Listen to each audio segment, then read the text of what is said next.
So to start off, as always, I introduced myself and asked for consent to work with the patient.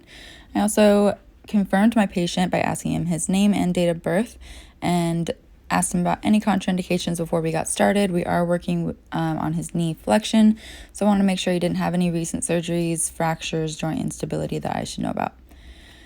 And I had him lay supine so we can do passive range and active range of motion. So for passive range, I supported the weight of his leg and brought him into knee flexion with his heel off the table and then placed his heel down just so it's not helping slide his knee into more flexion. And I had him do active range in the same way, having him keep his heel off the table and then relaxing it down once he's at his full knee extension or knee flexion. For the Goni measurement, I did this before gross strength assessment since he was already on his back and wanting to avoid repositioning him as much. I lined up the fulcrum with the lateral epicondyle of the femur.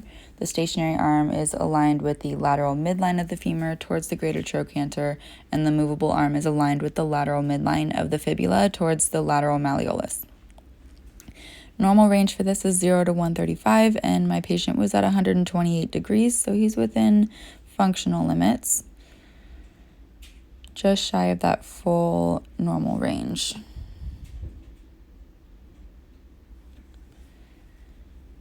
I had him log roll up to a seated position so I can do the gross strength assessment, which is done seated with his knee in 90 degrees of flexion, stabilizing at that anterior knee and trying to pull him into knee extension, having him fight against me, and he was a full 5 out of 5.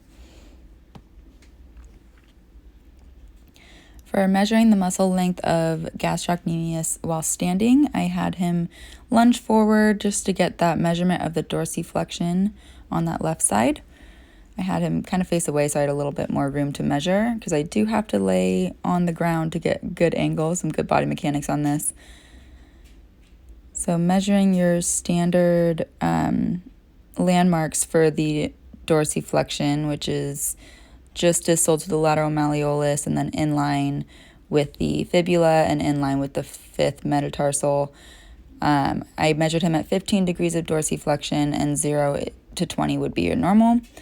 For the quadriceps manual muscle testing while seated, I had him extend and do the passive range or active range first, coming just shy of full knee extension. He was locked out a little, so I had him bend just slightly.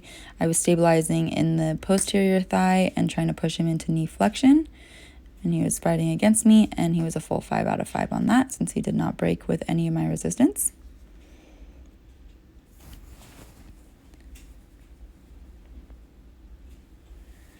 For the manual muscle test for tibialis anterior, it can be done seated or supine, but he was already seated, so I avoided repositioning him. Again, doing the active range first, having him do dorsiflexion and inversion, and then stabilizing on the lateral aspect of the distal lower leg, and trying to push him into eversion and plantar flexion. Again, he was a full 5 out of 5. For my special test, I did Eli's test because if the knee flexion was limited, it could be because of erectus femoris contracture. So I thought this would be an appropriate test to do, having him lay prone and just passively flexing his knee. A positive test would be if his hip had any flexion at that full knee flexion, and he didn't, so he's a negative test. But for this special test, you also want to compare both sides, so I made sure to do his right side as well.